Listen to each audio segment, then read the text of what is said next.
Hello viewers, আজ আমি তোমাদের সাথে যে ভিডিওটা শেয়ার করব সেটা হলো একটা ডবল খাঁজ কাটা ডিজাইনের রিপ বর্ডার।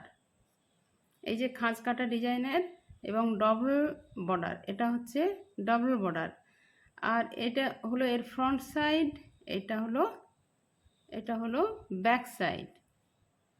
ঠিক আছে, তো এই বর্ডারটি দেখতে ভারী সুন্দর। এই যে এই বর্ডারটি দেখতে ভারী সুন্দর এবং সহজ, মোটেই এটি কঠিন নয়। অথচ যে কোনো ধরনের সোয়েটার, কার্ডিগান, মাফলার, টুপি সব কিছুর বর্ডারে এটা ইউজ করা যেতে পারে। Half sweater, full sweater, baby frock, jacket, gents sweater, যে কোনো ধরনের বা ব্ল্যাঙ্কেট, সব কিছুর বর্ডারে এটা ইউজ করা যেতে পারে এবং দেখতে ভারী সুন্দর লাগে। তো যারা আমার চ্যানেলে নতুন তারা অবশ্যই লাইক, শেয়ার, সাবস্ক্রাইব করবেন। আর পুরনো বন্ধুরা, তোমরা তো সবাই দেখো কেমন লাগছে, তোমরা সবাই মিলে জানাবে কেমন লাগছে, তাহলে আমি আবার নতুন নতুন ভিডিও আনবো। তো চলো এটা কিভাবে করব সেটা তাহলে শুরু করা যাক। এর জন্য এই 10 নম্বর কাঁটা নিয়েছি আর এই উলটা দিয়ে আমি তোমাদের এটা দেখাবো। তো চলো শুরু করি। প্রথমে এইভাবে একটা লুপ তৈরি করে নেব, তারপরে কাঁটার মধ্যে এভাবে ঢুকিয়ে নিয়ে জোড় সংখ্যক ঘর নেব, 16, 18, 20 এইভাবে। তো আমি এখন 16টা ঘর নিয়েই শুরু করি। 16টা ঘর নিয়ে দেখাই, বেশি বড় করব না। এক কাঁটা সোজা,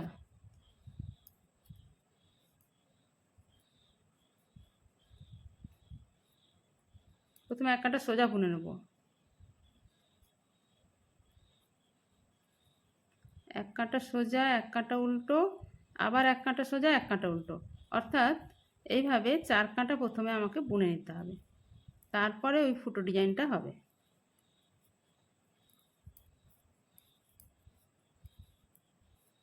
তো সবগুলো ঘর আমি প্রথমে সোজা বুনে নিলাম, এক কাঁটা সোজা বুনে নিলাম। এবার এক কাঁটা উল্টো বুনে নেব। প্রথম ঘরটা তুলে নিই, সবসময় প্রথম ঘরটা তুলে নেওয়া হচ্ছে।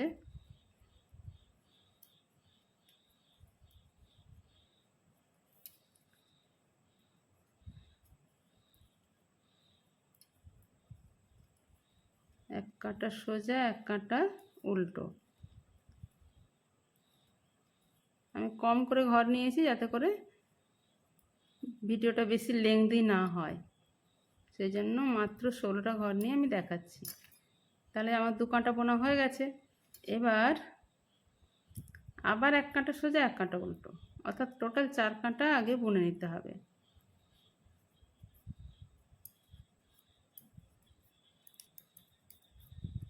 সোজা হয়ে গেল, এরপরে আবার এক কাঁটা উল্টো।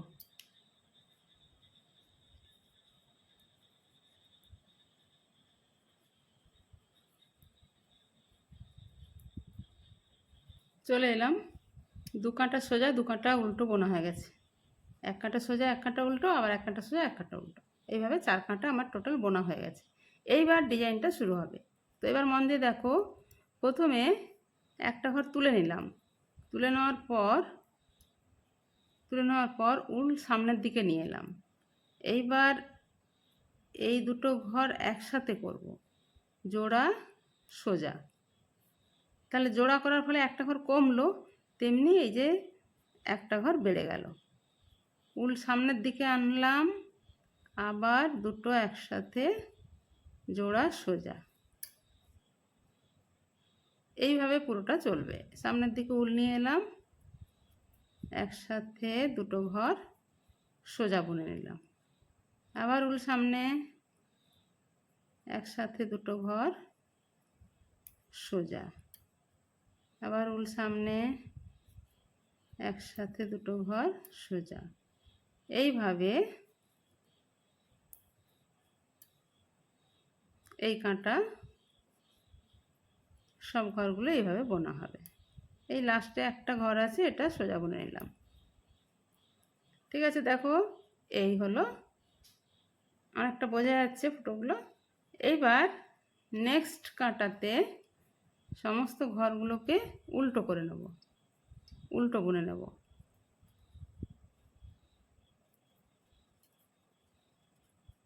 তারপরে একবার গুনে নিতে হবে আমার 16টা ঘর নিয়েছিলাম 16টা আছে কিনা।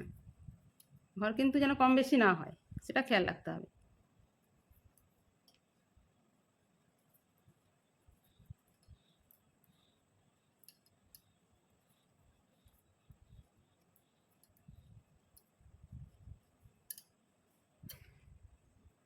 দেখি 2 2 4 6 8 10 12 14 16, ঠিক আছে, 16টা ঘর ঠিকই আছে। আর এই যে ফুটোগুলো হয়ে গেছে, এই যে ফুটোগুলো দেখা যাচ্ছে, ঠিক আছে। আবার এই যতটা বোনা হয়েছিল আবার ওখানে ততটা বুনে নিতে হবে। তার মানে আবার 4 কাঁটা বুনে নেব।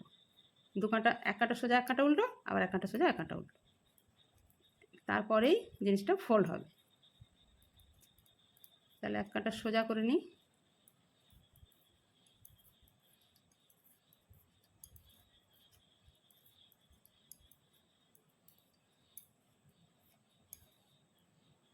এটা খুবই সহজ অথচ দেখতে খুব সুন্দর। উল্টো কাঁটা সবসময় সব ঘরই উল্টো হবে। মানে কার্ডিগানের হাতায় এবং বডিতে, বডির নিচে এই ডিজাইনটা দেখতে খুব সুন্দর লাগে। এই বর্ডারটি আমার তো ভীষণ পছন্দ। তোমাদের কেমন লাগলো তোমরা অবশ্যই কমেন্ট করে জানাবে। এই দেখো এই কাঁটাটাও সোজা বুনে নেব। এই বর্ডার ডিজাইনটা তোমাদের কার কেমন লাগলো অবশ্যই তোমরা কমেন্ট করে জানাবে আমাকে, তাহলে আমার খুব ভালো লাগবে।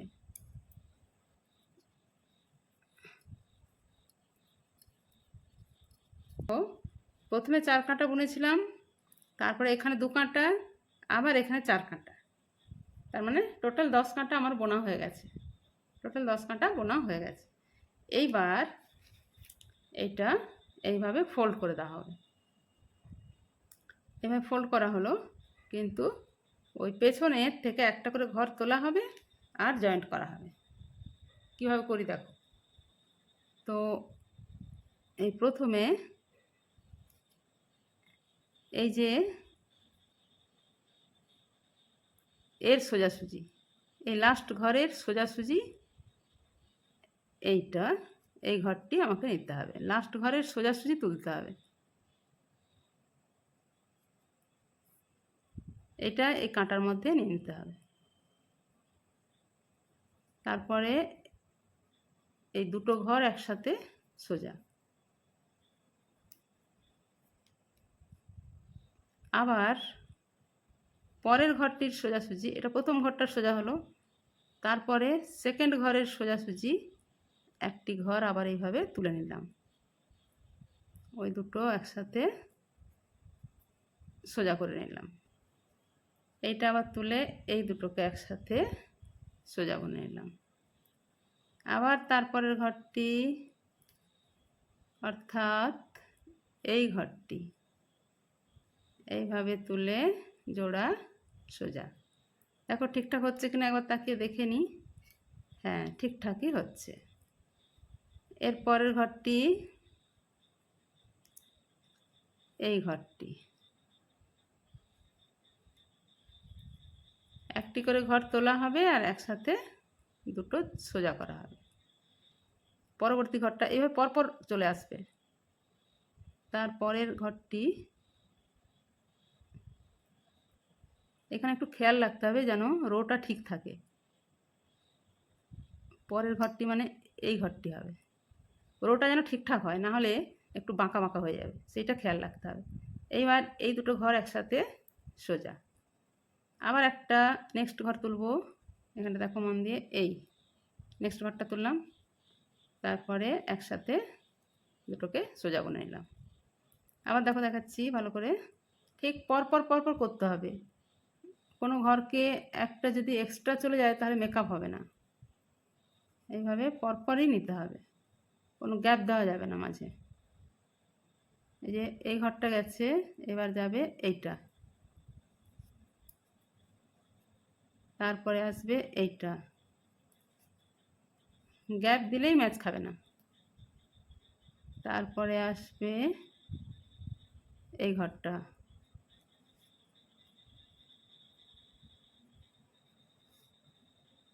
ঠিক আছে। তারপরে দেখো নেক্সট এটা,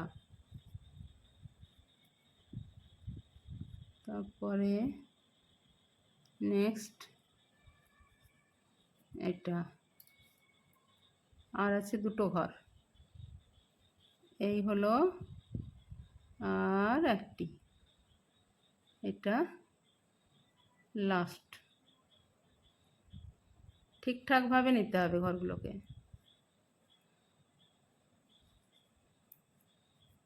ছুঁচ সুতো দিয়ে সেলাই করেও করা যায়, তবে এই পদ্ধতিটাই বেস্ট। দেখো এই যে সামনের দিকটা কত সুন্দর হয়েছে, আর পেছন দিকটাও দেখো কি সুন্দর হয়েছে। যদি একটু এলোমেলো হয়ে যায় তাহলে এগুলো ম্যাচ খাবে না, বাঁকা বাঁকা হয়ে যাবে, ঠিক আছে। এই হলো আজকের ডিজাইন। এরপরেও নেক্সট কাটা আবার উল্টো, এটা হলো বর্ডার। তো এই যে খুব সুন্দর বর্ডারটা, তোমাদের কেমন লাগলো তোমরা আমাকে কমেন্ট করে জানাবে, আর নতুন কি শিখতে চাও সেটাও কমেন্ট করে জানাবে। সবাই লাইক শেয়ার সাবস্ক্রাইব করবে, কমেন্ট করবে। আর নেক্সট কোনো ভিডিওতে আবার ভিডিও নিয়ে আবার আমি তোমাদের সাথে দেখা করব, ঠিক আছে। চলো আজ তাহলে এই পর্যন্তই থাকলো, ওকে।